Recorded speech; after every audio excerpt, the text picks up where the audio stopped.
Okay, Assalamualaikum warahmatullahi wabarakatuh. Saya start sekarang ya. So, hari ni saya kira hari pertama lah saya ajar kamu daripada awal, step by step dalam cara ni, dalam teknik ni. Kita akan belajar ikut kaedah TBST, Trade Bank, Smart Trade. Tapi versi yang baru, bukan yang zaman dulu. So, versi yang baru ni bukan diubah suai ataupun diolah balik oleh saja. Memang ini adalah daripada Abiding sendiri.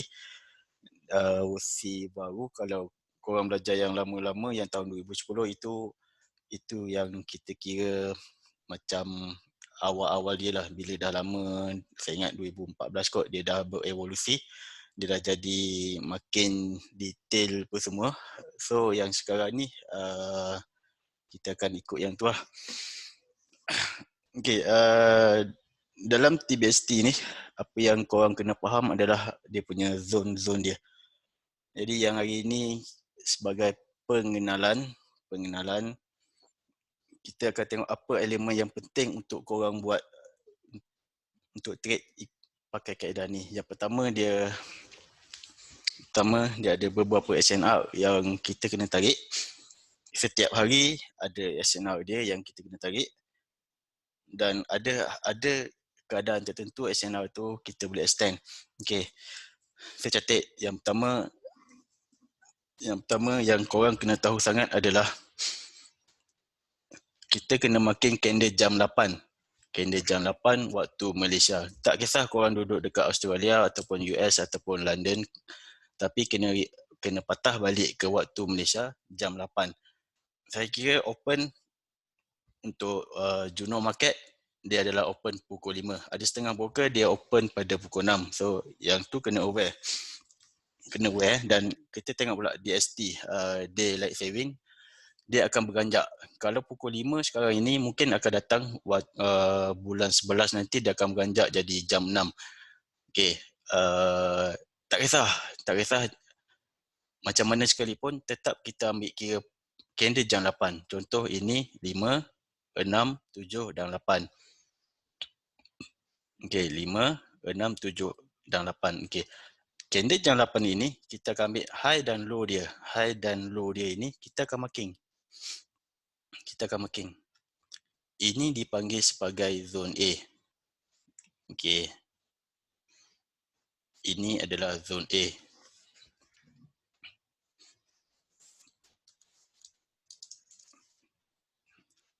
Benda ni dia kena dibuat setiap hari.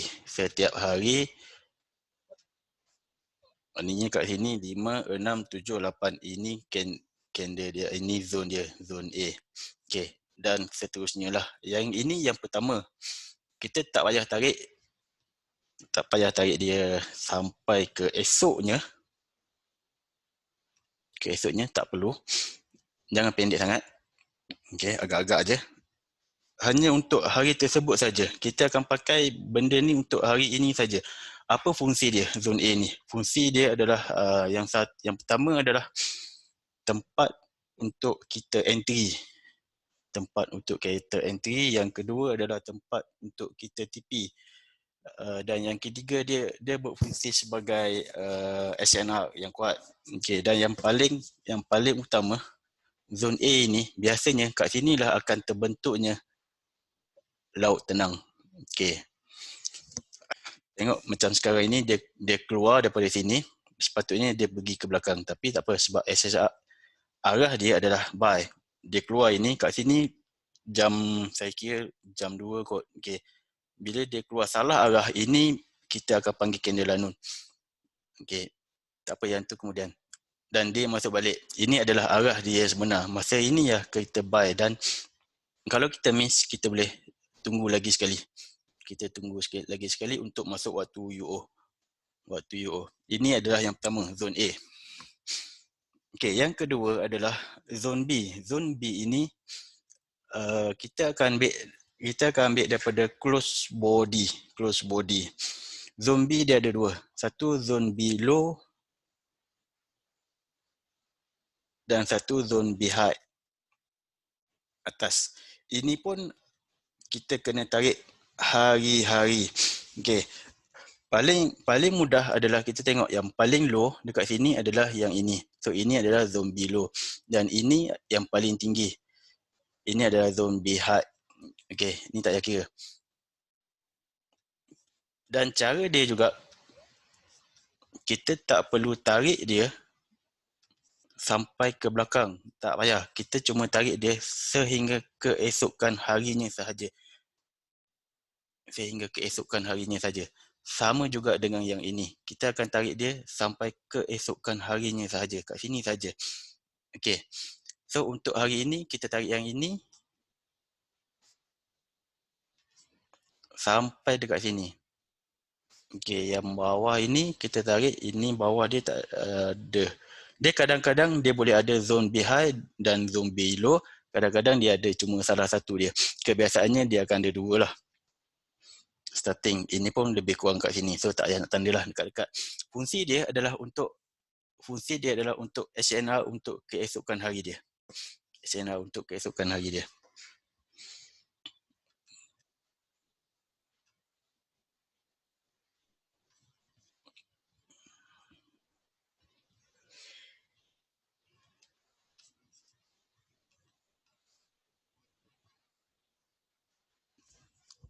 Okey, dua perkara ini kita kena lukis hari-hari.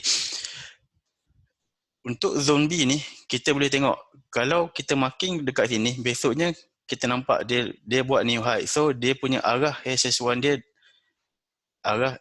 dia untuk hari ini adalah buy. Okey, ini high untuk hari ini dan high sebelum dia. So zone B ni dia makin naik.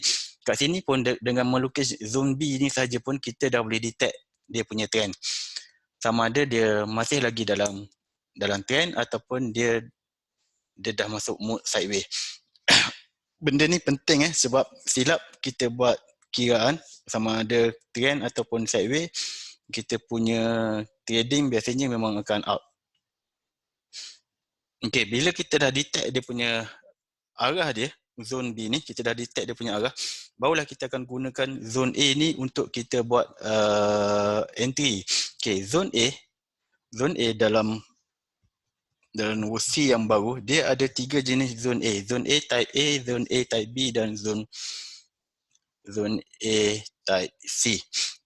Zone A type A adalah bila kita marking zone A ini pada waktu Tokyo Open 5, 6, 7, 8, 9. Okey, dekat sini jam 9. Okey, 9.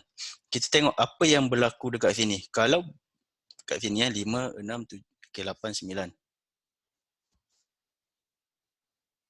Jika daripada pagi sampai ke jam 9 ini, market ini dia ada pergerakan, dia sedikit dia menaik. Kadang-kadang dia naik. Okey, dia naik. So bila dia naik dengan arah dia ke atas, kita cuma menunggu dekat zone A ini untuk kita entry. Pada waktu London pukul 3. London Open kita masuk buy. Dan untuk exit yang tu kita belajar kemudian. Okey. Sama juga kalau dia buat HH1 dia sell, katakan zombie makin menurun dan dia buat ke bawah. Pagi tu kita tengok dia buat kenaikan dulu. Dia buat naik dulu, lepas tu baru dia buat zone A dengan arah ke bawah. So kita nak spot dia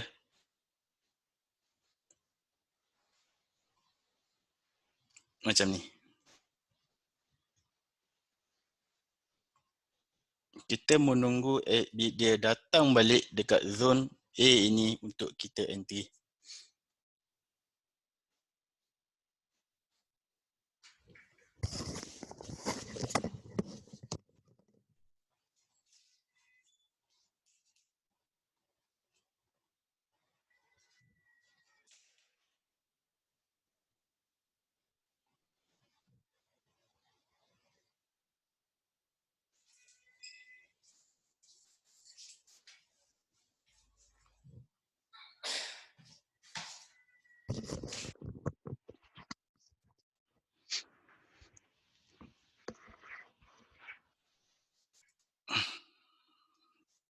lukis semula.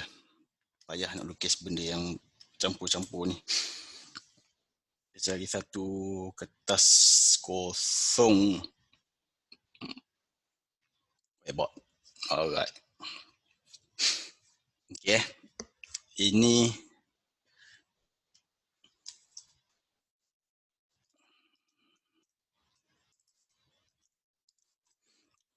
evolusi zone A. Dia ada di evoluso pula. Tak boleh nak edit biar.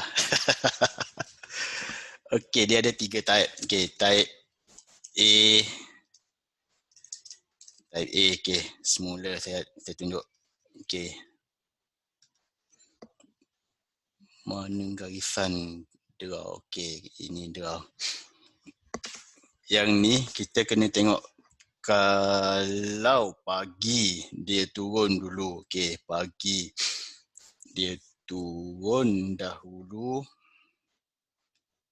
Waktu Tokyo Open. Okay, dengan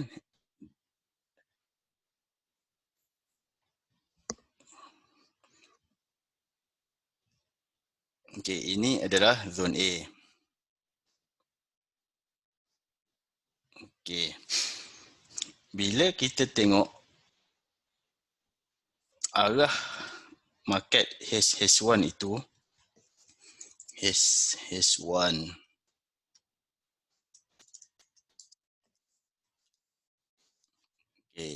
untuk arah semalam, dia dah tunjuk kita arah dia adalah buy. Pagi ini, saya tak boleh alih.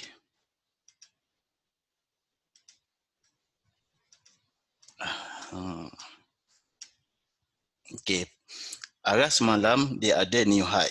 Okay, so hari ini kita nak buy. Tapi tiba-tiba pagi kita bangun, kita dah marking zone A, kita tengok direction dia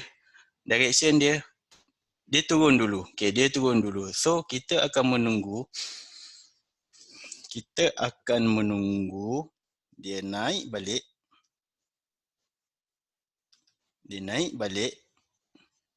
Okay, dia breakout zone A ini. Bila dia dah breakout, okay, kita dah nampak arah dia betul, dia ikut arah semalam. Okay, pada waktu London, pukul 3 ke atas, kita tunggu dia retrace ke zone A ini balik untuk kita entry.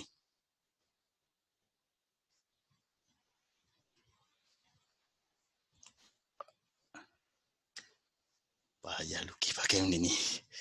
Untuk kita entry. Okay. Katakan semalam kita dah tengok, kita tengok arah dia adalah ke bawah. Swan sell. Okay. So, pagi ni kita nak trade hari ni, kita tengok market sebelum London Open itu, kita dah marking zone A jam 8. Lepas tu kita tengok sebelum TO, sebelum London Open, dia bergerak ke bawah dulu. Bila dia bergerak ke bawah dulu, kita menunggu dekat zone A ini untuk kita entry sell.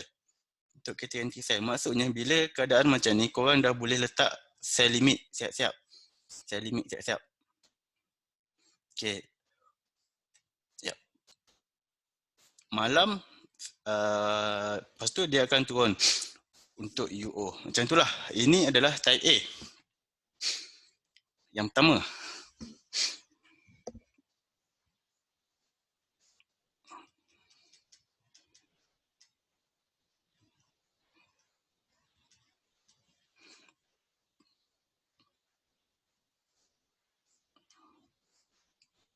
Okay, ini adalah type B. Type B, dia berlawanan. Arah dia masih sama. Okay, kita marking pagi tu, kita marking zone A dulu.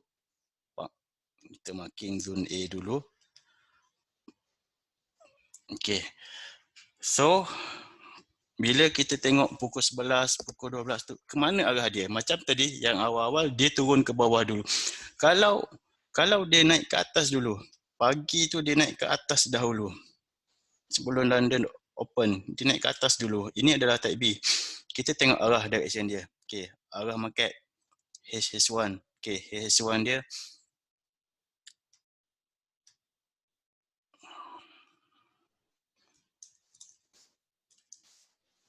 buy. Okay. Kita tengok semalam arah dia adalah buy. Hari ni kita nak buy. Kita nak buy. Tiba-tiba pagi dia keluar dulu. Kita jangan ikut. Kita jangan ikut dia ke atas. Kita tunggu dekat zone A ni. Maksudnya waktu London open, tunggu dia datang. Lepas itu barulah kita entry buy.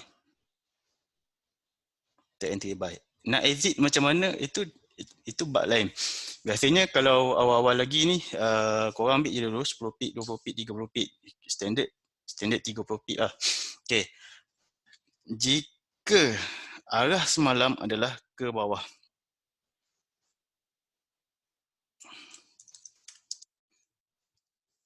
Okay, semalam arah dia ke bawah. Hari ni tiba-tiba dia naik dulu. Kita tunggu dia masuk dalam balik dan dia breakout. Next, barulah kita akan tunggu dia retrace balik ke zone ini untuk kita sell.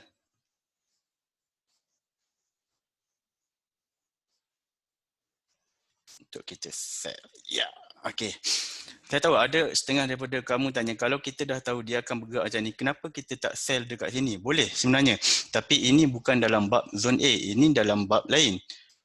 Kita dah nampak arah dia ke bawah, lepas itu dia naik dulu. Dekat sini, kita akan menunggu DTB, Diamond Trend Sell, untuk kita ambil daripada atas ini, terus kita sell, TP dekat sini sekali, dia breakout, kita tunggu lagi sekali, kita sell lagi, sampai ke bawah lagi, maksudnya kita boleh entry 2 kali.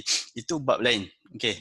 Yang ini adalah untuk kita entry menggunakan zone B sahaja, bukan dengan benda-benda lain lagi, sama ada correlation zone ataupun diamond trend buy ataupun diamond trend sell. Okay, ini adalah type B.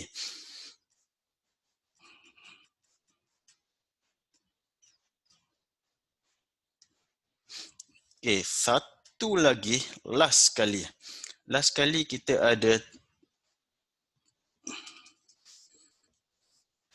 type C. Type C ni bermaksud dia buat laut tenang dulu pada waktu pagi. Pada waktu pagi ni, tarik candle tu, kita nampak sama ada market pagi ini dia duduk dekat sini je. Dia duduk main dalam zone A ni lagi. Sama ada dekat tengah-tengah ataupun dia main dekat atas ataupun dia main dekat bawah. Tapi dia tak buat trend. Pagi tu dia rata je, melata je. Kalau korang buy pun tengok floating 5 pip. Lepas tu profit 5 pip. Tengok 2 jam lagi kat situ lagi. Itulah benda dia. So dengan keadaan macam ni,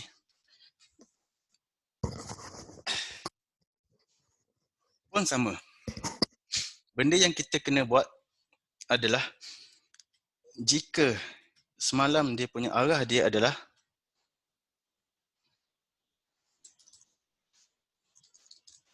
nampak kan? Lebih kurang sama je tulis dia. Okay. Jika arah semalam adalah buy, kita menunggu satu candle yang keluar daripada laut tenang ini. Okay, kalau laut tenang ini duduk dekat dalam zone A, okay, kita tunggu dia keluar daripada sini. Lepas itu, waktu London open, kita tunggu dia datang balik. Barulah kita entry buy. Kalau arah dia adalah sell,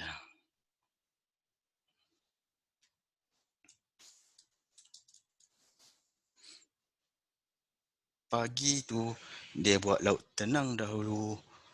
Lepas itu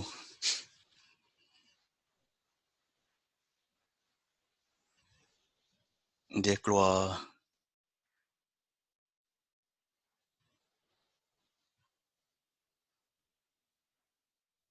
ke bawah.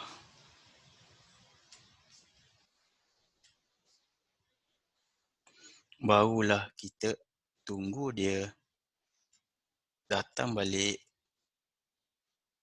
untuk kita entry Sell. Okay.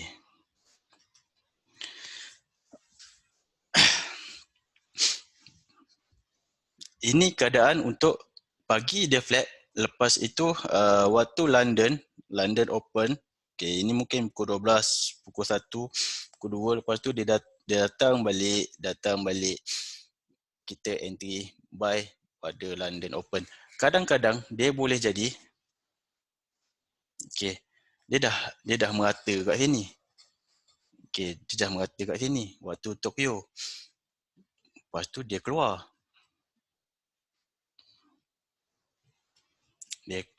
Dia keluar. Lepas tu dia datang balik. Kita pun entry. Dekat sini pada waktu London tu dia buat flat lagi sekali. Yang ni yang sakit hati ni. Dia buat flat lagi sekali. Biasanya UO ataupun UO pun barulah dia akan naik. So jumpa benda macam ni kita kena bersabarlah sikit. Bersabar sedikit. Okey. Sama juga dengan yang lain. So ini saja. Bila kita marking setiap hari, kita tengok arah dia ke mana. Lepas tu kita marking zone A. Lepas tu pagi kita tengok dia buat trend ke, dia buat laut tenang. Lepas tu dia keluar ke arah mana. Ikut tak? Kalau ikut arah, kita tunggu dia datang balik. Kalau lawan arah, kalau rasa pandai, tunggulah engulfing. Kalau tak rasa pandai, tunggu dia masuk dalam zone balik, breakout. Lepas tu barulah kita entry. Itu saja cara dia untuk kita trade menggunakan zone A ini. Kalau tanya saya, mana yang saya lebih suka bila wujudnya laut tenang ataupun pagi tu dia flat dulu, macam ini. So kita tahu. Tengok macam ni kan. Ini arah dia adalah, semalam dah bagi tahu arah dia adalah ke arah buy. Maksudnya hari ini kita nak buy. Pagi ni kita tengok dia buat laut tenang dulu. Ini dikira laut tenang zone A. Dalam zone A dia buat merata, pap dia keluar. Okey. 8, 9, 10, 11, 12, 1, 2. Okey. Arah ke atas tapi dia keluar ke bawah. Pukul 2 dia keluar ke bawah. Satu yang kamu kena ingat, antara jam 1 dan jam 2 biasanya akan keluar candle lanun. Dan candle lanun ini adalah tempat untuk kita entry. Kalau yakin, maknanya kalau dah berpengalaman, candle lanun ni tempat yang kita entry daripada awal lah. Dia close je, kita terus entry. Kalau tak yakin, ikut lagi konsep. Tunggu dia patah balik dulu ke atas, barulah kita entry. Kita entry, then kita exit. Lepas tu, ini sekarang ni adalah UO. Kita dah tak trade UO. Nampak kan? Dalam live market sendiri macam mana dia berlaku. Bila dia keluar, dengan arah ke atas, dia dah buat satu tanda yang mengatakan keluar jam 2 ni nak menipu. Dan kebiasaannya memang market dia macam tu. Pukul 2 memang dia akan keluar candle lanum, satu batang candle yang besar. Kalau kita tengok sebelum wujudnya candle yang ini, candle ini dikira satu candle yang besar. Bila korang tengok je, sell. Lepas tu follow. Bila follow je terus melipat. Okay. Dalam trade kefahaman, itu chapter lain trade kefahaman. Ini dipanggil TKL. Dia buat merata, dia keluar arah. Okay. Dia keluar arah ke sell. Kita follow. Lepas tu dia ke buy. Ini adalah trade candle. Candle lipat kita dan kita lipat dia, kita buy balik. Berapa pip kita nak ambil? Macam biasa, saya bagi tahu. Berapa SL kita? Berapa kerugian kita? Itulah yang kita kena cover balik. 26. So 26 sepatutnya 50. 26 kali 2 sepatutnya 26, 52. So hampir. Senang tak? Bukan susah pun. SL ada tapi kita boleh cover balik. Cuma nak kena tengok chart, nak mengendak chart setiap hari. So untuk sesi keempat ini, pelajaran yang pertama, ini saja yang korang kena tahu dan korang kena buat. Bab lain nanti kita akan masuk minggu kemudian.